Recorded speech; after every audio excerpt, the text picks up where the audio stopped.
sé yo que la Biblia es real? Y sabían que Jesús es un hecho histórico, no estamos hablando de un hecho divino, histórico. Saben que el Hitler vivió, ¿no? Saben, ¿no? Es un hecho histórico. Jesús es un hecho histórico, vivió, caminó.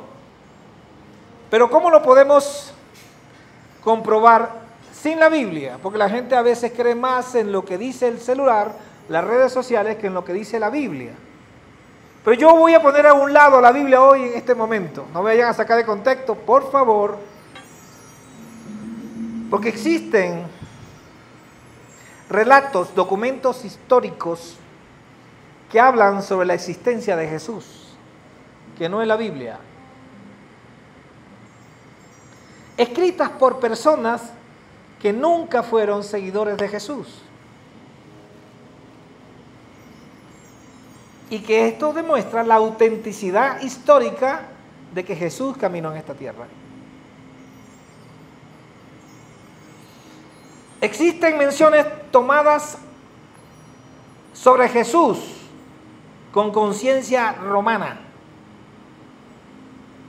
Por ejemplo, podemos hablar de Publio Cornelio Tácito, que fue un político que vivió entre el año 56 hasta el año 120 después de Cristo. Fue un historiador y escritor romano, considerado como uno de los más importantes hombres respetados y autorizados por Roma, como un cronista de la historia de Roma. No fue cualquier persona. Tácito era un escritor muy minucioso y crítico. Se cuidaba mucho de lo que escribía. Trataba de que lo que escribía se pudiese comprobar, especialmente con el gobierno de la época, de cada emperador. Y su trabajo es una fuente valiosa sobre la política, la sociedad y los conflictos que se tenían en el Imperio de Roma. Resulta que Tácito, escritor de un libro que hasta ahora se lee, de una obra que se llama Los Anales, describe perfectamente la persecución sufrida por los cristianos bajo el imperio de Nerón, por causa del gran incendio que tuvo lugar en Roma 64 años después de Cristo. Nerón presentó una acusación formal de que quienes habían quemado Roma eran los cristianos. Una excusa perfecta para comenzar su persecución. Y esto no distingue mucho de lo que en los actuales momentos hombres que dirigen naciones están siendo usados por ese espíritu de Nerón.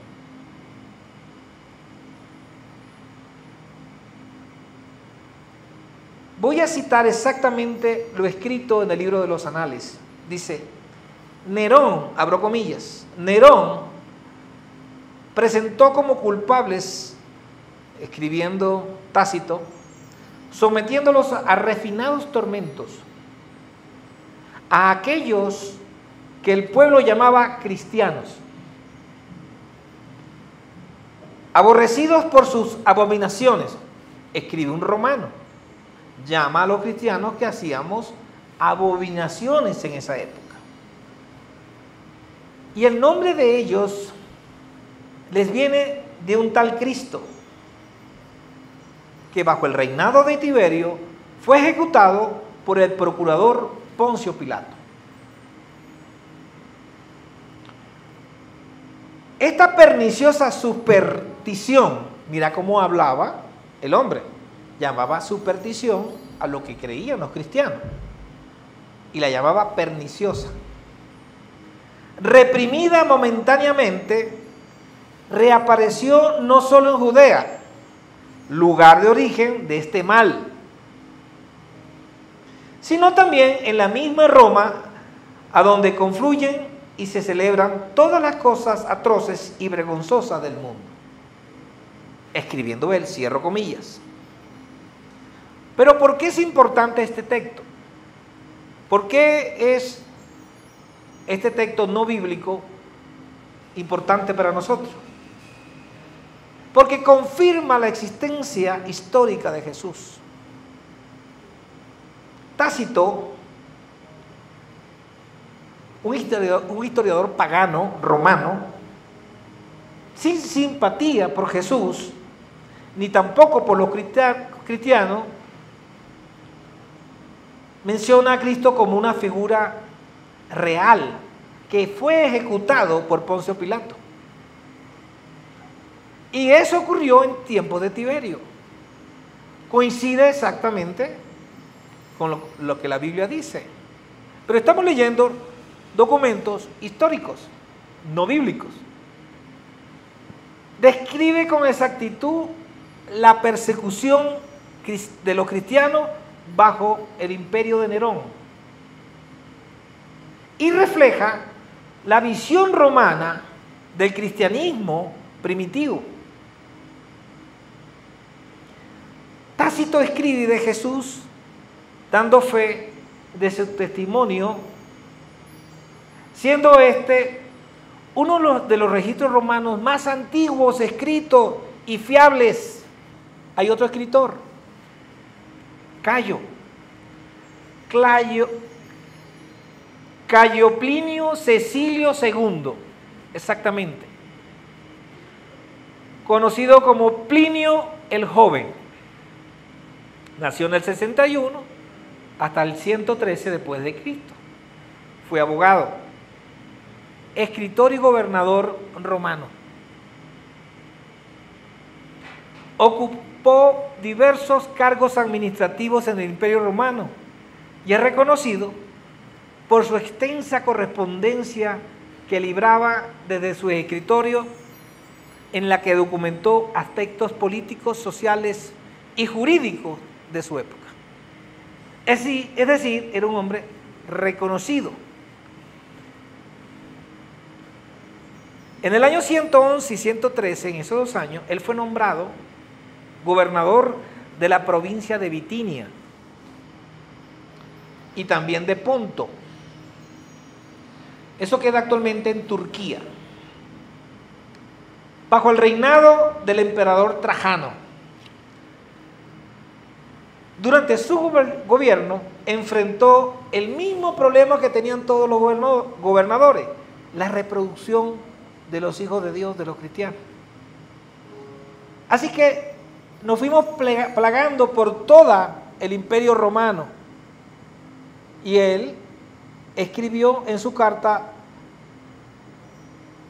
lo siguiente: he seguido esta norma con aquellos que me han sido denunciados como cristianos. Cito: les he preguntado si lo son. Si lo confesaban, repetía la pregunta 2 veces más, bajo amenazas de castigo. Si persistían, los mandaba a ejecutar. Cierro comillas. Plinio explicaba a su jefe que algunos cristianos renegaban de su fe. Y comenzaban estos cristianos que negaban a Jesús, que ellos ofrecían incienso a la figura del emperador. Lo que demostraba que no eran verdaderos cristianos. Le estoy mostrando documentación no bíblica. Luego mencionaban lo que ellos hacían,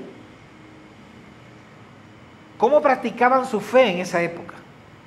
Dice, solían reunirse, abro comillas, cito, en un día señalado. Se ponían de acuerdo, pues, antes del amanecer, y cantaban entre sí un himno a un tal Cristo y lo consideraban un Dios.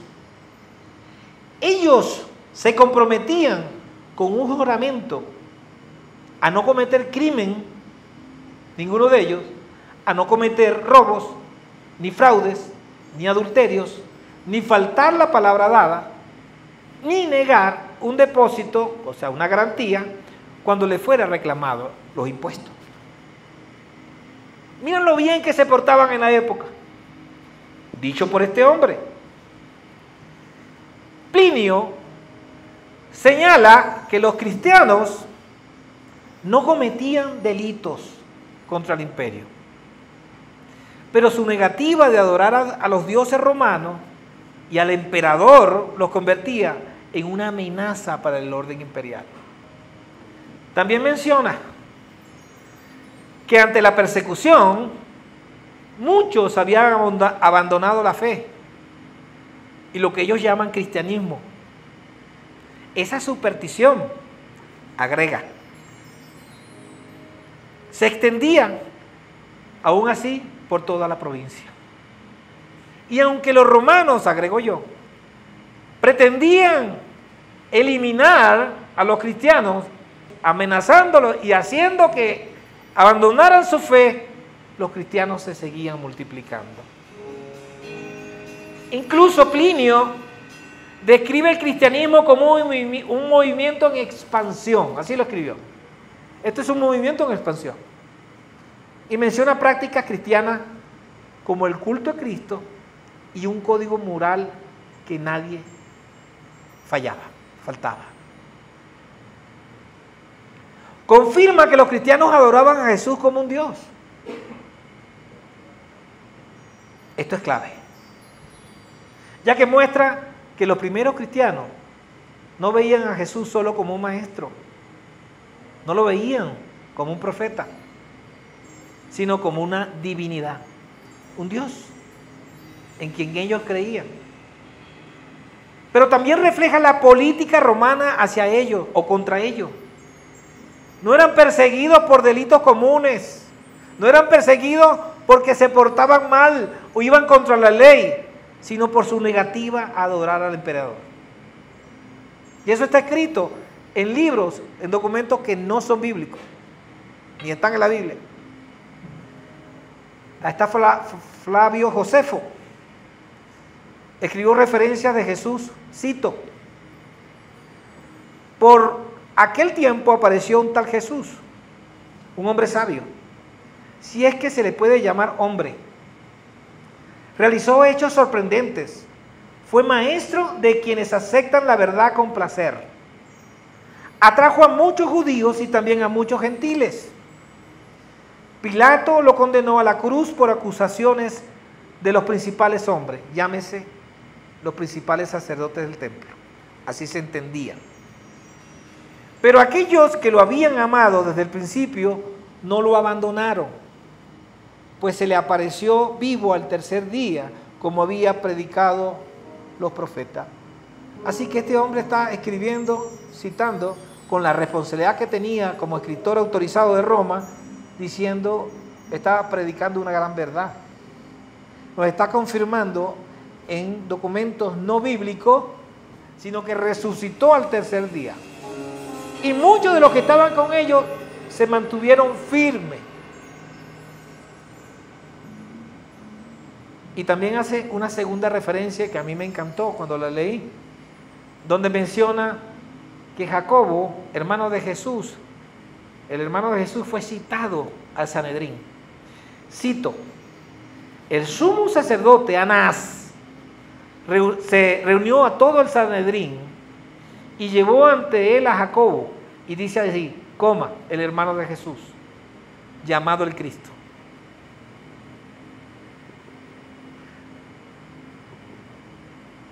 Estos testimonios que le estoy dando a ustedes, no bíblicos, hechos por historiadores romanos reconocidos de la época, judíos, filósofos, confirman la existencia histórica de Jesús y que fue ejecutado en tiempo de Poncio Pilato y que resucitó al tercer día. Aunque algunos escritores lo veían como un líder problemático, La evidencia independiente de fuentes hostiles romanas demuestran y dan testimonio de que Jesús existió, que fue una figura real e histórica. Y nuestra Biblia dice que Jesús es el Hijo de Dios. Eso lo dice mi Biblia, que hace 2000 años atrás nació de una mujer llamada María, a quien se le apareció un ángel. Él nació en este mundo y creció hasta la vida adulta, como lo explicamos en la serie pasada, exactamente como cualquier otra persona.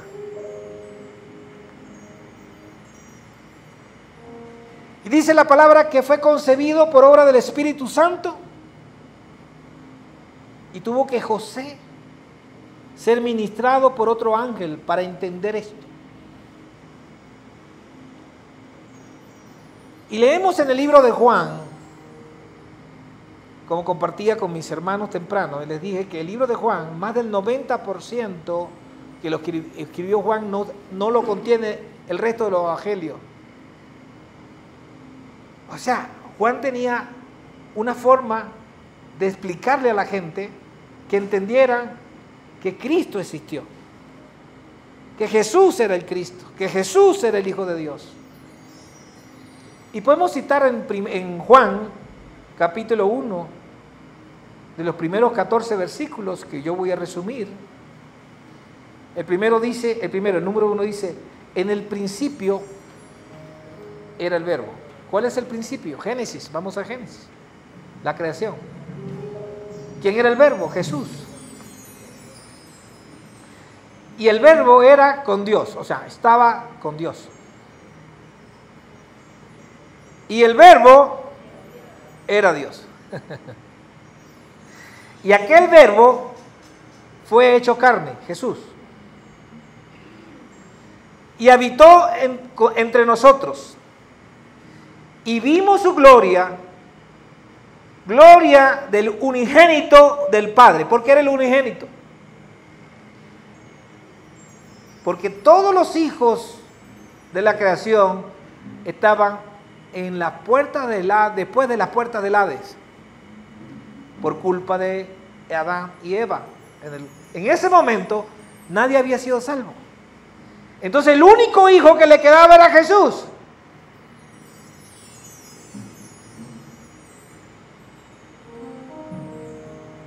Y él fue lleno de gracia y de verdad, dice la palabra. ¿Usted me sigue? Porque Jesús vino entre nosotros, dicho por los escritores romanos, filósofos, toda esa gente, y por la Biblia, que vino con un propósito. Él no vino a visitarnos. Número 1, en Lucas 19:10 dice, porque el Hijo del Hombre vino a buscar y a salvar lo que se había perdido. En el libro de Génesis vemos que toda la humanidad estaba perdida. Y Él vino para rescatar a la humanidad del poder de Satanás. Pero en el libro de Colosenses, capítulo 1, versículo 13, dice, el cual, refiriéndose a Jesús, nos ha librado de la potestad de las tinieblas y trasladados al reino de su amado Hijo. Entonces, podemos decir que Jesús vino a rescatarnos para no ser el unigénito, para tener hermanos, cuando Él caminó entre nosotros, aunque Él siguió siendo el primero. ¿Sí? En la tierra, porque Él se hizo hombre, siendo Dios. Número 2, para dar su vida, Jesús vino para dar su vida en el rescate de todos nosotros. Y lo dice la palabra en Mateo 20:28. Dice, el Hijo del Hombre no vino para ser servido, sino para servir y para dar su vida en rescate por mucho. Muchos de nosotros. Número 3, para destruir las obras de Satanás en nuestras vidas. Él sabía que no era suficiente con venir a clavarse en la cruz y salvarnos. Él necesitaba limpiarnos y despojarnos de tanta suciedad. En el libro de Juan, en primera de Juan, capítulo 3, 8, dice: el que practica el pecado es del diablo. Porque el diablo peca desde el principio. Para esto apareció el Hijo de Dios, Jesús, para deshacer las obras del diablo. ¿Y cuáles son las obras del diablo? Toda aquella cosa que le impide a usted cumplir con su propósito. Falta de perdón, no vamos a describir. Molestia, ira, contienda, pelea, todas esas cosas son las armas de Satanás. Y quien las practica es parte de Satanás. Dice la palabra, el que practica el pecado es del diablo. Número 4, para darnos vida eterna. En 1 Juan capítulo 5, versículos 11 y 12 dice: y este es el testimonio, que Dios nos ha dado vida eterna. Y esta vida está ¿dónde? Dice, en su Hijo, Jesús. El que tiene al Hijo, el que tiene a Jesús en su corazón, tiene la vida. El que no tiene al Hijo de Dios, no tiene la vida. El que practica el pecado, no tiene a Jesús.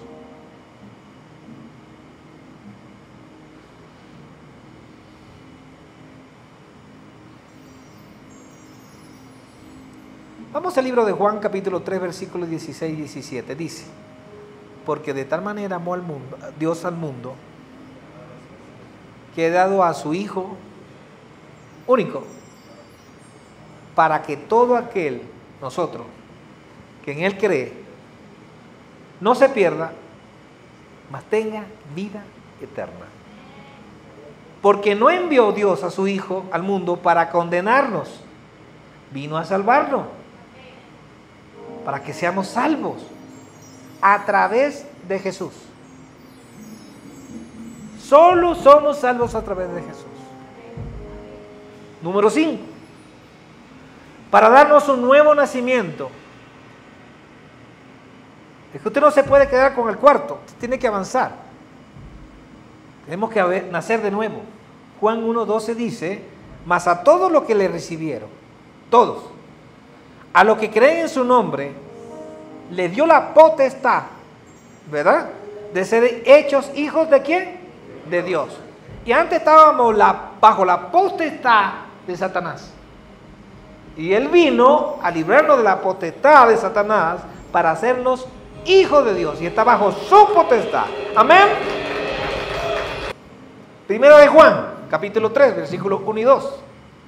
Dice: mirad cuál amor nos ha dado el Padre, para que seamos llamados ¿cómo? ¿Cómo? Por esto el mundo no nos conoce, porque no le conoció a Él, a Jesús. Amados, ahora somos ¿qué? Somos hijos de Dios. Y aún no se ha manifestado lo que hemos de ser. Pero sabemos que cuando Él se manifieste, seremos semejantes a Él. ¡Wow!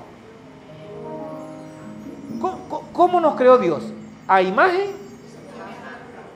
O sea, Jesús vino a devolver la semejanza que habíamos perdido. ¿Usted me sigue? Entonces necesitamos ser semejantes a Jesús.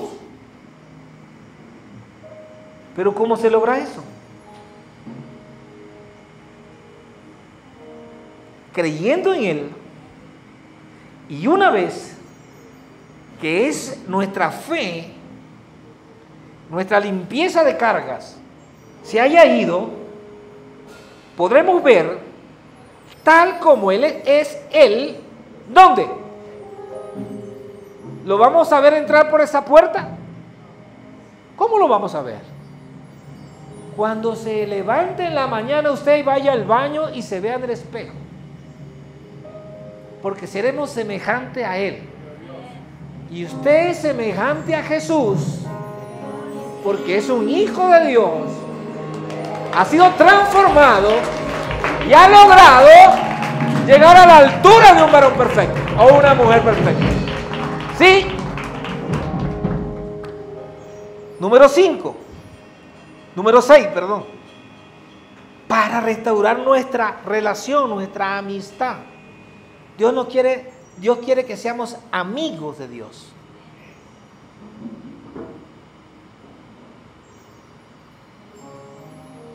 ¿Dónde dice eso, pastor? Primera de Juan 1:13. Dice, lo que hemos visto y oído, eso os anunciamos, para que también vosotros tengáis comunión con nosotros, y nuestra comunión verdaderamente es con el Padre y con su Hijo Jesucristo. Amén. Jesús vino para restaurar lo que se había perdido.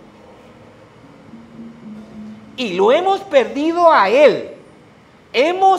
Fuimos quitados del reino de los cielos y entramos y nos enviaron detrás de la puerta del Hades. Y Jesús vino y rompió las puertas del Hades. Subió a esa cruz, fue crucificado, su sangre fue derramada y por contrato el tercer día se levantó de los muertos y hubo la victoria final.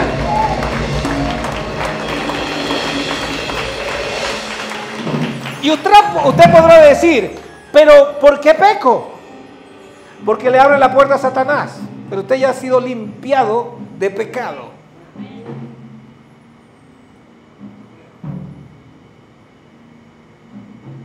Necesitamos ser virtuosos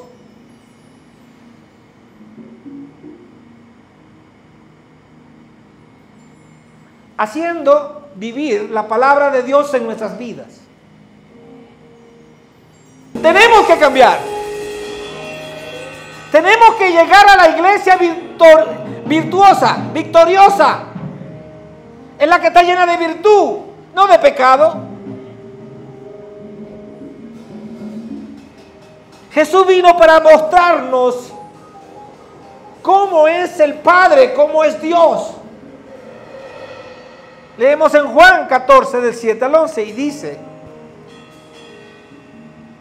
si me conoces, Jesús, hablando, también a mi Padre conoceréis.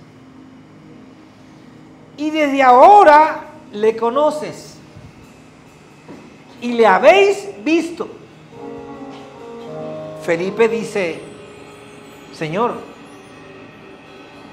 muéstrame el Padre. Y con eso nos basta. Jesús le dijo, tanto tiempo estoy contigo y no me conocéis. Y aún no me has conocido.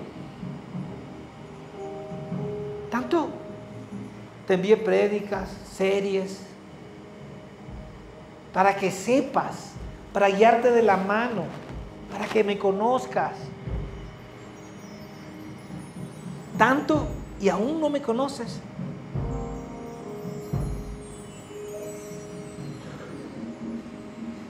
Tanto tiempo he estado contigo y solo ves el rostro de un pecador.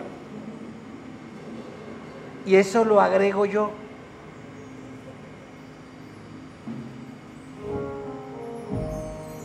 Felipe, sal de allí. Sal de tu incredulidad. ¿Sigues viéndote tu rostro de pecador, Felipe? ¿Cuántos Felipes todavía están aquí en esta sala? La palabra que yo os hablo, no las hablo por mi propia cuenta, dice la palabra.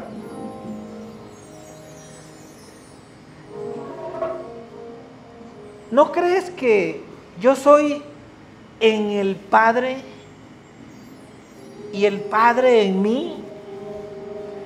Las palabras que yo hablo no son producto de la palabra de mi Padre. ¿Y acaso no le dejé una Biblia para que predique como prediqué yo cuando caminé en la tierra? Cuando usted habla como un predicador, usted está hablando no por su cuenta, sino por cuenta de la palabra, y la palabra escrita por Jesús. ¿Usted me sigue? Nos vamos a gozar al final,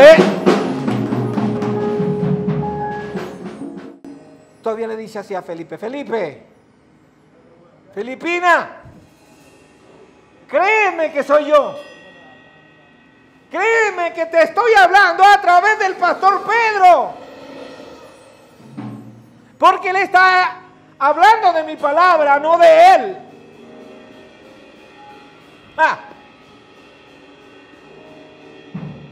Créeme que soy el Padre y el Padre está en mí. De otra manera, créeme por las obras. Ese es Jesús hablando. ¿Cuáles obras? La que Felipe vio hacer en Jesús. Resucitó muerto, levantó cojos, abrió ojos cerrados de nacimiento, hubo sanidad en el corazón. El que robaba ya no roba.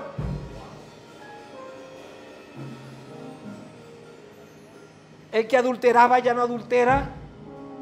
El que era adúltero ya no es adúltero. El que era mentiroso ya no miente. Y eso no son las cosas que Plinio vio en los cristianos de la primera época. Eso no fue lo que escribió las cartas de los romanos, que no creían en Jesús y decía, se levantaban muy temprano por la mañana, un día a la semana, porque tontos no eran. Nos vemos el martes, nos vemos el jueves, nos vemos el sábado, pero nunca el mismo día para que no los arrestaran. ¿Y qué hacía? ¿Qué dijo Plinio? Y se comprometía al que robaba no robara, el que mentía no mintiera, el que era adúltero ya no era adúltero, y el que no pagaba impuestos que pagara. Ellos no fueron perseguidos por ningún delito de hombre. Ellos fueron perseguidos por creer en Jesús. ¿Usted me sigue? Vamos al libro de Juan, capítulo 1, versículo 18. A Dios nadie le vio jamás. El unigénito Hijo que está en el seno del Padre, Él le ha dado a conocer.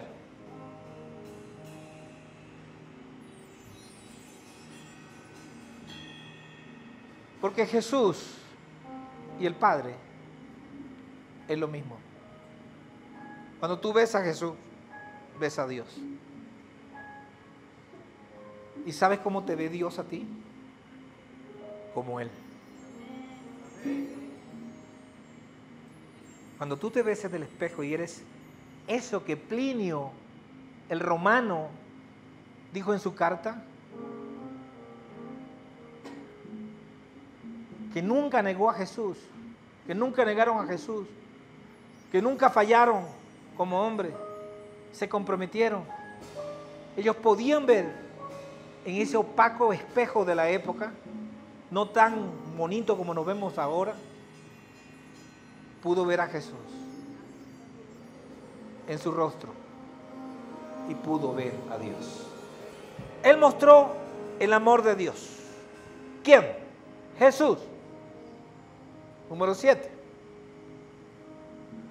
Dice, 1 de Juan, capítulo 4, versículos 9 y 10, dice, en esto se mostró el amor de Dios para con nosotros, en que Dios envió a su Hijo unigénito al mundo para que vivamos por Él. ¿Por quién tenemos que vivir? ¿Por quién tenemos que vivir? En esto consiste el amor. No en que nosotros hayamos amado a Dios, escuchen bien, sino que Él nos amó a nosotros y envió a su Hijo en propiciación por nuestros pecados. Escuchen bien, y voy a volver a repetir, porque nos quedamos con la segunda parte y no con la primera. Y aquí viene la revelación. ¿En qué consiste el amor?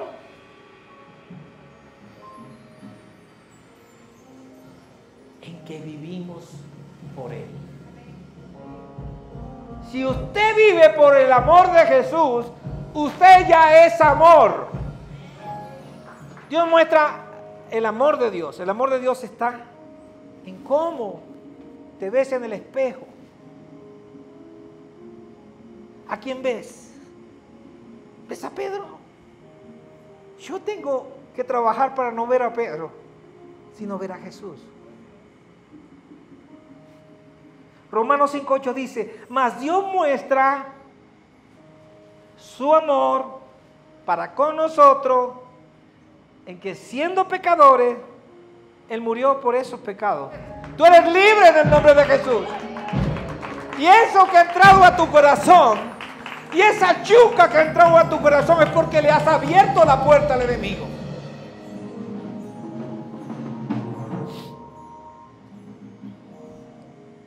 Número 8. Jesús nos mostró, son 100, voy por el 8, disculpe. No, mentira. Quiero que esté conmigo así, pila. Jesús nos mostró el poder de Dios.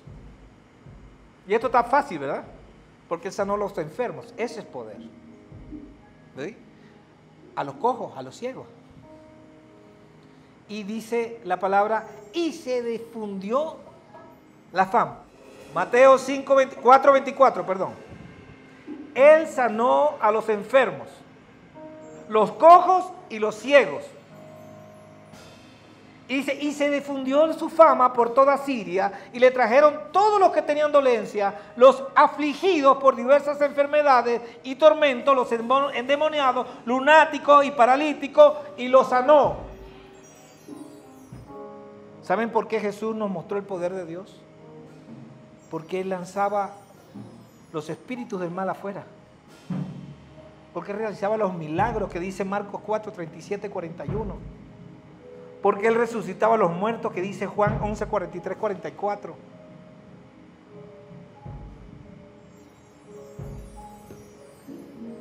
Pero es que Él era, Jesús era Dios. Él no sufrió como yo sufrí o como yo sufro. Dice la palabra que Jesús compartió nuestros sufrimientos en su vida.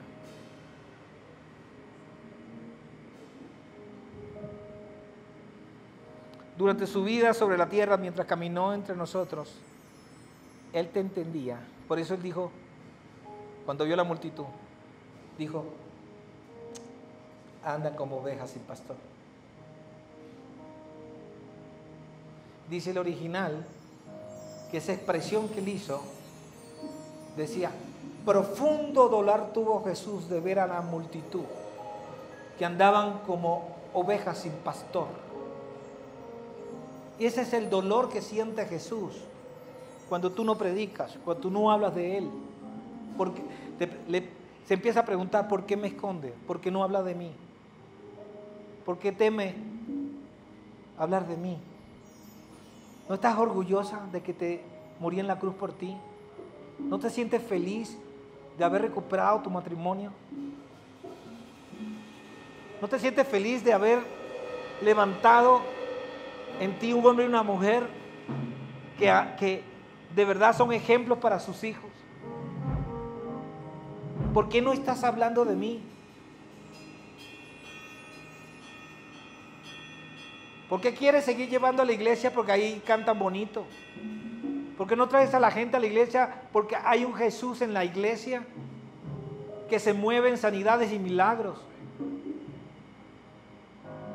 Que Dios te ama porque Él te amó primero. Porque Jesús que está en ti hace la voluntad del Padre. Y por ende tú eres la que hace la voluntad del Padre.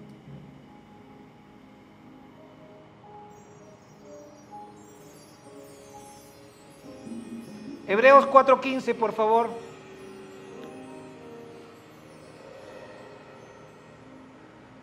Porque no tenemos un sumo sacerdote que no pueda compadecerse de nuestras debilidades.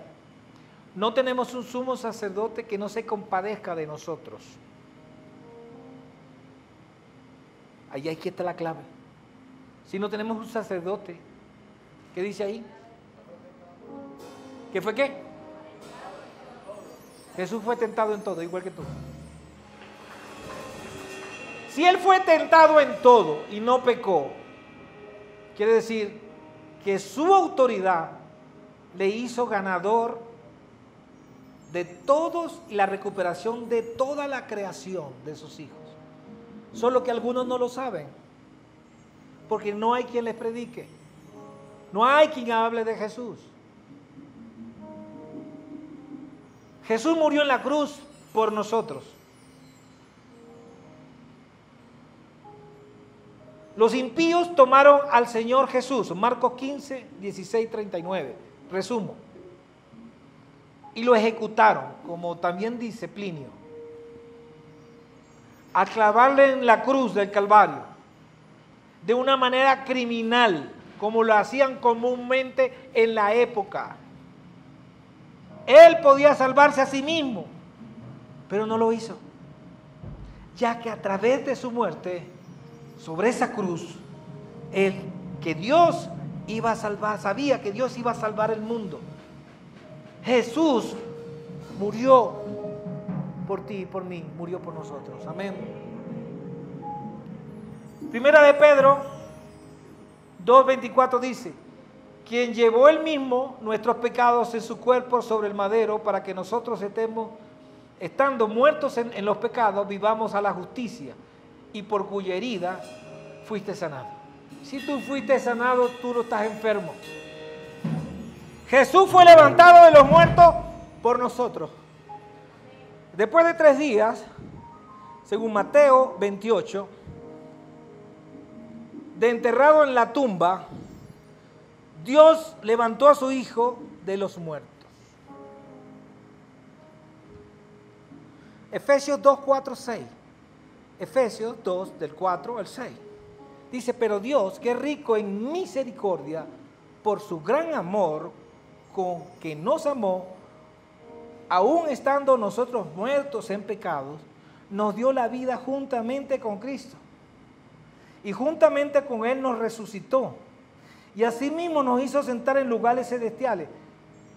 Nos hizo sentar, presente.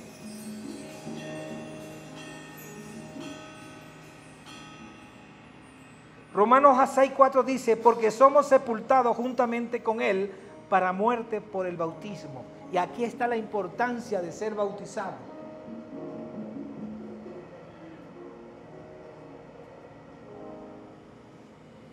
Porque somos sepultados juntamente con Él para muerte por el bautismo, a fin de que como Cristo resucitó de los muertos por la gloria del Padre, así también nosotros andemos en nuestra vida nueva. ¿Quién es nacido de nuevo aquí? Amén. Que Dios lo bendiga. Que Dios lo bendiga. La obra de Jesús fue concluida cuando Jesús regresó al cielo y se sentó a la diestra del Padre. Y nosotros estamos juntamente sentados con Él. Amén. También hizo esto por amor a nosotros. Y vamos cerrando. Ya que abrió el camino hacia la presencia de Dios. Cuando se rasgó el velo del templo, hizo que nosotros pudiésemos ir a la presencia de Dios directamente. Hebreos 10, del 19 al 22 dice: así que, hermanos, teniendo libertad para entrar en el lugar santísimo, ya la tenemos, por la sangre de Jesucristo derramada en la cruz del Calvario, por el camino nuevo y vivo que Él nos abrió a través del velo, esto es, de su carne, y teniendo un gran sacerdote sobre la casa de Dios, acerquémonos con corazón sincero. Pero dice, en plena certidumbre, convencido de fe, purificados, limpitos, los corazones de mala conciencia y lavado los cuerpos con agua pura. Eso dice Hebreos 10, 19 al 22. ¿Cuál es mi decisión? ¿Cuál es tu decisión? Después que usted escuchó todo esto, ¿cuál es su decisión? Tenemos que reconocer que Jesús es el Hijo de Dios. Fue reconocido por los romanos, por los escritores romanos, los filósofos. Aquellos que le perseguían, ellos mismos le reconocieron. Y que Él vino a satisfacer nuestra necesidad de tener un Salvador. Tenemos necesidad de un Salvador.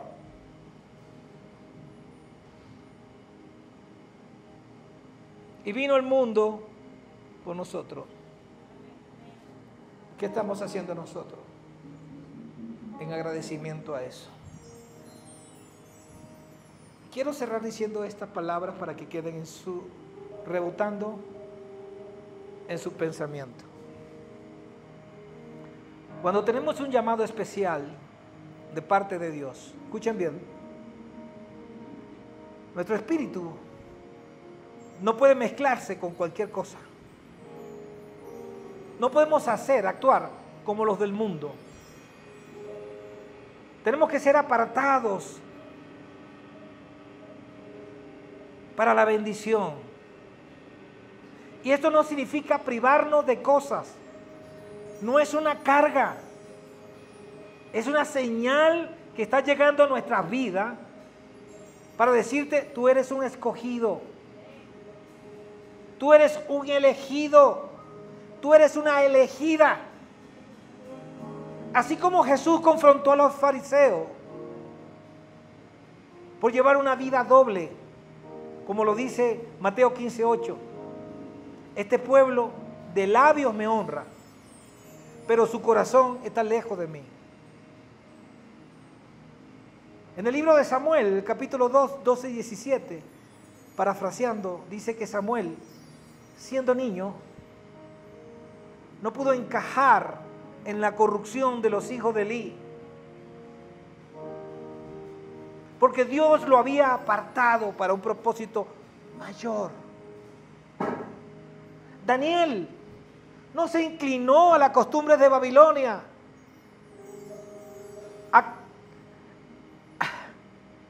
aquellos que todo lo hacían. Él veía cómo la gente lo hacía, pero su lealtad lo llevó a ser diferente. Lo llevó a los fosos de los leones y allí fue exaltado. Jeremías pudo llorar el pecado del pueblo porque lo podía sentir, ver.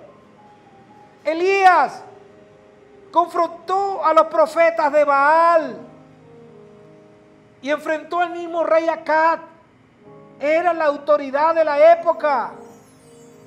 Juan el Bautista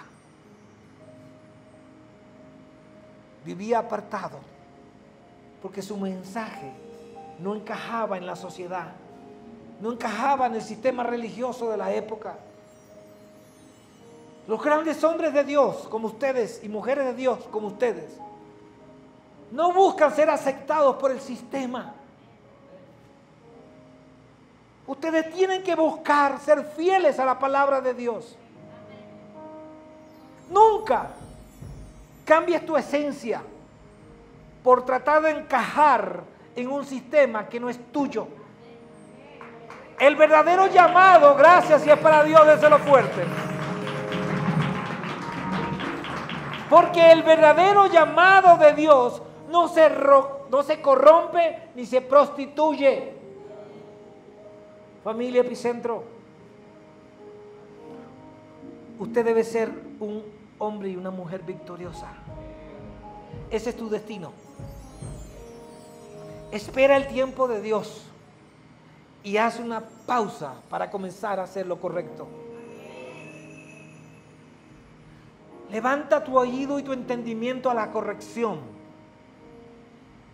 Está siendo corregida por el mismo Espíritu de Dios. Está siendo corregido por el mismo Espíritu de Dios. Recuerda que ninguno de los hombres que Dios llamó al ministerio pudieron mezclarse con el sistema religioso y con el sistema mundano y corrupto al que llaman blender. El blender no es más que la combinación o la adaptación del mundo a la palabra de Dios. Y eso es aborrecido por el Padre. En esa época, todos fueron perseguidos y rechazados, porque ellos nunca se cansaron de predicar la palabra. Si Dios te ha apartado, es porque no naciste para encajar en este sistema oscuro. Tú puedes marcar la diferencia. Dios nos está llamando a que busquemos primeramente el reino de Dios y su justicia. Dios nos está llamando a dejar de ser lo que estamos haciendo. El orgullo, la costra sucia que hay en mi corazón, la yuca enterrada en mi corazón, no me va a permitir llegar al propósito. Y así nos cueste sacrificar lo que tanto cuidamos, que es la apariencia,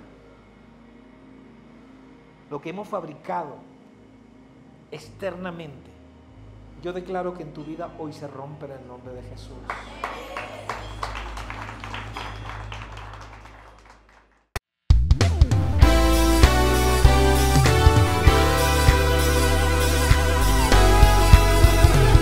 Edifiquemos el cuerpo de Cristo y su fundamento, discipulando alabanza profética y predicando, edificando a los santos en la obra del ministerio, odres nuevos, limpios y llenos de su Espíritu Santo.